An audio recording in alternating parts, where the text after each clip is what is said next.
అంటే మనం ఎప్పుడు రాశి ఫలితాలు మాట్లాడుకున్నా గోచరం మాట్లాడుకుంటాము. ఫస్ట్ ఎప్పటికైనా ఏంటంటే మనం మేజర్ ప్లానెట్స్ గురించి మాట్లాడుకుంటాము. రాహుతో మొదలెడుతున్నాను నేను.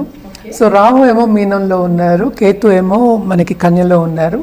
అలాగే ఏంటంటే అన్నిటికన్నా బెనిఫిట్ గ్రహం మనకి గురు గ్రహం. గురు ఏమో మనకి వృషభంలో ఉన్నారు, కానీ రిట్రోగ్రేడ్ అంటే ఏంటి వక్రించి ఉన్నారు అనమాట. అలాగే ఏంటంటే శని మనకి శని కుంభంలో ఉన్నారు, కానీ మంచిది ఏంటంటే ఆయన డైరెక్ట్గా వచ్చేస్తారు, అంటే డైరెక్ట్ మోషన్లో ఉన్నారనమాట. అలాగే మనం చూసాము అంటే నెక్స్ట్ శుక్రుడిని చూసుకోవాలి. శుక్రుడేమో మనకి శనితో పాటు కుంభంలోనే ఉన్నారు. Towards end of this month జనవరి 2025కి ఆయన మీనానికి వెళ్తున్నారు అనమాట. అలాగే ఏంటంటే మనం మార్స్ గురించి మనం చాలా ఎపిసోడ్స్ కూడా చేసాము. మార్స్ ఏంటంటే మన కుజుడు ఏంటంటే ముందుకి వెనక్కి వెళ్తున్నారు. అది జూన్ వరకు అలాగా స్తంభించిపోయి ఉన్నారనమాట. కొంచెం ప్రస్తుతం స్తంభన అంటే ఏంటంటే నీచ స్థితిలో మనకి కర్కాటకంలో ఉన్నారు. అలాగే ఏంటంటే రిట్రోగ్రేడ్లో ఉన్నారనమాట. అదే ఈ మంత్ ఎండ్కి 21st జాన్కి ఆయన మిథునానికి వెళ్తున్నారనమాట. అలాగే ఇంకో గ్రహం మనం చూసుకోవాల్సింది ఎప్పటికైనా మనం మాట్లాడుకుంటాం కమర్షియల్ గ్రహం. అలాగే బుద్ధికి ఇంటలెక్ట్కి కూడా ఆయన్నే మనం చూస్తూ ఉంటాం జాతకంలో. బుధ గ్రహం మనకి 4th జనవరికి ఇప్పుడు ప్రస్తుతం అయితే వృచ్చికంలో ఉన్నారు. 4th జనవరికి ఏంటంటే ధనుస్కి వెళ్తున్నారనమాట. అలాగే towards end of this month ఆయన మకరానికి కూడా వెళ్తున్నారనమాట. సో నెక్స్ట్ మనకి మోస్ట్ ఇంపార్టెంట్ మేజర్ ఎప్పుడు మనం మాట్లాడుకుంటాం సూర్యగ్రహం. చంద్రుడు అందరికీ తెలుసు 2 రోజులకు ఒకసారి మారుతూనే ఉంటారు.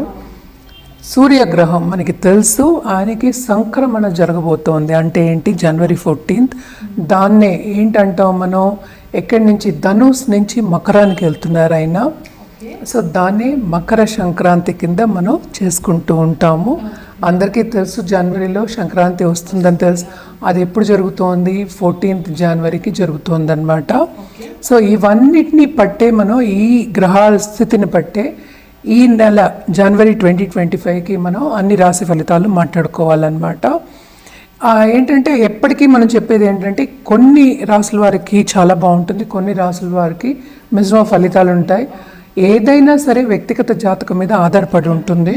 మనం జనరల్గా మాట్లాడుకుంటున్నాం అంటే రాశి ఫలితాలు అంటే ఏంటంటే ఎక్కడ చంద్రుడు ఉన్నాడో దాన్ని రాశి అంటాం అనమాట. సో వాళ్ళ జాతక రీత్యా మిగతా ప్లానెట్స్ కొన్ని చూసుకున్న తర్వాత మనం ఒక రెమిడియల్ మెషర్స్ కానీ లేకపోతే ఒక జాతిరత్నం కానీ లేకపోతే ఏంటంటే వాళ్ళు పర్టికులర్గా ఏ గ్రహాన్ని చేసుకుంటే వాళ్ళకి ఉన్నత స్థాయికి వస్తారు అనేది చెప్పడం అనేది జరుగుతుంది. కానీ ఇక్కడ ఏంటంటే మనం ఉత్తి రాశి ఫలితాలే మాట్లాడుకోగలం, ఎందుకంటే అవే జనరల్. అందరి జాతకాలు తీసి మనం పరిశీలించుకోలేము కనుక రాశి ఫలితాలు మాట్లాడుకుంటున్నాం అన్నమాట. సో జనవరిలో ఏంటంటే కొన్ని రాశుల వారికి చాలా బ్రహ్మాండంగా ఉంటుంది. ఎస్పెషల్లీ వృశ్చిక రాశి వాళ్ళకి చాలా బాగుంటుంది. అది కూడా ఎప్పుడు బాగుంటుంది అని మాట్లాడుకుందాము. అలాగే పరిహారం చేయాలి అంటే కనుక తప్పక ఈ నెలంతా మనం సన్ గాడ్ అంటే ఏంటంటే సూర్యభావానికి చేసుకోవడం చాలా మంచిదన్నమాట. పొంగల్ కానీ లేకపోతే సంక్రాంతి కానీ ఇవన్నీ కూడా సంక్రమణం జరుగుతోంది కనుక తప్పక మనకి హెల్త్ బాగుండాలి. అలాగే ఏంటంటే ఉన్నత వ్యక్తులతో పరిచయం ఏర్పడాలి. అలాగే బాగా డబ్బు సంపాదించాలి, అంటే సంపద రావాలి, మనం ఆకర్షించుకోవాలి అన్నప్పుడు ఈ నెల మొత్తం అంతా ఆదిత్య హృదయం చదువుకోవడం, అలాగే సూర్యుడికి అర్ఘ్యం ఇవ్వడం చాలా మంచిదన్నమాట. ఇవన్నీ చేసుకుంటూను ఒక్కొక్క రాశుల వారికిను పరిహారాలు మళ్ళీ వినిగా మాట్లాడుకుందాం. వృషభ రాశి వాళ్ళకి కూడా కొంతవరకు అన్ని మిశ్రమ ఫలితాలే అనుకో బాగుంటుంది వీళ్ళకి. ఎందుకంటే స్టార్టింగ్ అప్పుడే వాళ్ళకి సెకండ్ లార్డ్, యాక్చువల్గా 2nd and 5th లార్డ్ అంటే లక్ అనేది షైన్ అవుతుంది అనమాట. అంతేంటి ఎదురుకుండా మనకి బుధుడు ఉన్నాడు 7th హౌస్లో. అలాగే ఏంటంటే వృషభంలోనే మనకి జూపిటర్ అంటే 11th లార్డ్ ఉన్నారు. రిట్రోగ్రేషన్ ఉన్నప్పటికీ కూడా లాభం అనేది వీళ్ళకి చేకూరుతుంది చేసే పనిలో. అంటే శ్రమ అనేది అధికమే ఉంటుంది. ఎందుకంటే ఈ రాశికి అధిపతి కూడా మనకి 10th హౌస్లో ఉన్నారు, వీనస్ శనితో పాటు ఉన్నారు అనమాట. శని ఎప్పటికైనా ఏం చేస్తారు, బాగా పని చేయిస్తారు, శ్రమ అనేది అధిగమిస్తారు. అంటే ఏంటంటే కెరియర్ డెవలప్మెంట్ అనేది బాగా అవుతుంది. అండ్ ఆల్సో ఏంటంటే పై వాళ్ళ మన్నన పొందుతారు. అండ్ బాధ్యతలు అనేవి చాలా ఎక్కువ అవుతాయి. బాధ్యత ఎక్కువ అయినప్పటికీ వీళ్ళకి సంపాదించే దారి అవన్నీ కనిపిస్తాయి. ఇన్కమ్ ఇంక్రీజ్ చేయడానికి దారి అనేది కనిపిస్తూ ఉంటుంది. అలాగే మనం ఎప్పటికైనా మాట్లాడుకునేది అంటే ఖర్చుల గురించి మాట్లాడుకుంటాం. అంటే ట్రావెలింగ్కి ఖర్చు పెడతారు, అలాగే పిల్లలు పై చదువులకు కానీ లేకపోతే ఎడ్యుకేషన్ రంగం మంచి ఖర్చులు, శుభ ఖర్చులు అని చెప్తాము, శుభానికి ఖర్చు పెట్టుకునే ఛాన్సెస్ ఎక్కువ కనిపిస్తున్నాయి.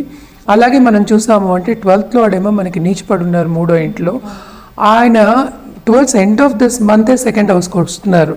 సో అప్పటి వరకు అయితే బాగుంటుంది, అంటే ఖర్చులు అనేవి కొంచెం తక్కువ ఉంటాయి అన్నమాట. అలాగే వీళ్ళు చూసుకోవాల్సింది ఏంటంటే తప్పక వీళ్ళు హెల్త్ విషయంలో కొంచెం జాగ్రత్త పడాలన్నమాట. ఎందుకంటే జూపిటర్ కూడా ఉన్నప్పటికీ 11th లార్డ్ అయ్యాడు, ఏదైనా నలతలు వస్తే కూడా తప్పక ఇమీడియట్గా డాక్టర్ని సంప్రదించడం చాలా మంచిది. అండ్ ఖర్చులు కూడా అలాగే అవుతాయి, ఎందుకంటే 5th హౌస్లో కేతు ఉన్నారు. తప్పక పిల్లలు ఏంటంటే కొంచెం ప్రాబ్లం ఇచ్చే ఛాన్సెస్ ఉన్నాయన్నమాట ఈ నెలలో. అంటే ఏంటి, చెప్పిన మాట వినకపోవడం, వాళ్ళు అనుకున్న స్థాయికి రీచ్ అవ్వకపోవడం, ఇవన్నీ ఉంటాయి. పిల్లల మీద కూడా బాగా ఖర్చు పెట్టే ఛాన్సెస్ ఎక్కువ కనిపిస్తున్నాయి. అలాగే towards end of this month ఇంట్లో ఉన్న పెద్దవాళ్ళు, అంటే సన్నిహితులు అనుకుందాము, అటు అంకుల్ ఆంట్ అవ్వచ్చు, లేకపోతే ఇంట్లో ఉన్న తల్లిదండ్రులు అవ్వచ్చు, కొంచెం ఓల్డ్ ఏజ్ ఉన్న వాళ్ళందరికీ నలతలు వస్తే కనుక తప్పక ఖర్చు అనేది పెట్టాలి, తీసుకెళ్ళాలి, శ్రమ అనేది అధికం అనేది కనిపిస్తుంది అనమాట. తప్పక బయటికి వెళ్ళి, అంటే ఫారిన్ టచ్ ఉన్నవాళ్ళు, అలాగే ఆన్లైన్ బిజినెస్ చేసే వాళ్ళకి మాత్రం బాగుంటుంది ఈ నెల అంతాను. కొంతవరకు లాభం పొందుతారు, మొత్తం లాభం పొందుతారని నేను చెప్పట్లేదు, కొంతవరకు లాభం అనేది చేకూరుతుంది. అలాగే ఏంటంటే ఖర్చు అనేది విపరీతంగా ఉంటుంది, ఒక చేత్తో ఖర్చు పెట్టడం ఉంటుంది, ఒక చేత్తో ఏమో తీసుకోవడం ఉంటుంది. అంటే ఏంటి, రాబట్టుకోవడం పోగొట్టుకోవడం చాలా ఎక్కువ కనిపిస్తున్నాయి. అలాగే మనం చూసామంటే 4th లార్డ్ అంటే కంఫర్ట్, అలాగే అంటే రాబట్టుకోవడం, వాళ్ళ ఎడ్యుకేషన్ రంగంలో ఉన్నవాళ్ళు, వీళ్ళందరికీ ఏంటంటే స్టార్టింగ్ ఆఫ్ దిస్ మంత్ అంత బాగాలేదన్నమాట. ఎందుకంటే సన్ 8వ ఇంట్లో ఉన్నారు, ఆయన 9th హౌస్కి వెళ్ళినప్పుడు, మకరానికి వెళ్ళినప్పుడు ఇంకా బాగుంటుంది చాలా. ఏంటంటే ఈ పొజిషన్స్ అన్ని ఏం చూపిస్తున్నాయి, వాళ్ళకి చాలా లాభం అనేది చేయకూడుతుంది, అదొకటి ప్లస్ పాయింట్. ఇంకోటి లక్ అనేది ఫేవర్ అవుతుంది. So 2nd half of this month చాలా బాగుంటుంది. కానీ towards end of this month, last week off this month కొంచెం ఖర్చులు జాగ్రత్తగా ఉండాలి. ఫైనాన్షియల్ ప్లానింగ్ చేసుకోవడం అనేది వెరీ వెరీ ఇంపార్టెంట్ అనమాట. అలాగే మనం చూసామంటే రాహు 11th ఆల్రెడీ చెప్పాను నేను, దూరపు దేశం వెళ్ళి చదువుకోవాలి అన్న వాళ్ళందరికీ చాలా బాగుంటుంది. ట్రావెలింగ్ అనేది ఉంటుంది, ట్రావెలింగ్ ఇండస్ట్రీలో ఉన్న వాళ్ళకి కూడా చాలా బాగుంటుంది, టూరిజం ఇండస్ట్రీలో ఉన్న వాళ్ళకి ఈ నెలంతా బాగుంటుందని చెప్పుకోవాలి. కొత్త ప్రాజెక్ట్స్ వస్తాయి, కొత్త కొత్త వ్యక్తులతో పరిచయం ఏర్పడుతుంది. అలాగే ఏంటంటే ముందుకు వెళ్ళడం కూడా జరుగుతుందన్నమాట. అండ్ ఆల్సో మనం ఎప్పుడు మాట్లాడుకోవాల్సింది ఏంటంటే స్టాక్ మార్కెట్ ట్రేడింగ్ కానీ, ఫైనాన్షియల్ మార్కెట్లో ఉన్న వాళ్ళకి కానీ 2nd half of this month చాలా బాగుంటుంది, చాలా చేకూరుతుంది, డబ్బు అనేది వస్తుంది అనేది చెప్పచ్చు అనమాట. అంటే లాభం వస్తుంది. అలాగే ఏంటంటే పొలిటీషియన్స్ కానీ, లేకపోతే పొలిటికల్ ఫీల్డ్లో ఉన్న వాళ్ళకి కానీ తప్పక విస్తరిస్తుంది. మంచి మంచి స్కీమ్స్ చేసి అందరు మొన్న పొందుతారు. అండ్ ఆల్సో సపోర్ట్ అనేది ఎక్కువ ఉంటుంది, ఎందుకంటే మనకి 10th లో వీనస్ శని ఇద్దరు ఉన్నారు. శని అంటే శ్రమ పెడతాడు, అట్ ద సేమ్ టైం ఏంటంటే సపోర్ట్ కూడా ఇస్తాడు. సో రెండు ఉంటాయి. వీళ్ళు కూడా ఏంటంటే తప్పక పరిహారాలు చేయడం అనేది వెరీ ఇంపార్టెంట్.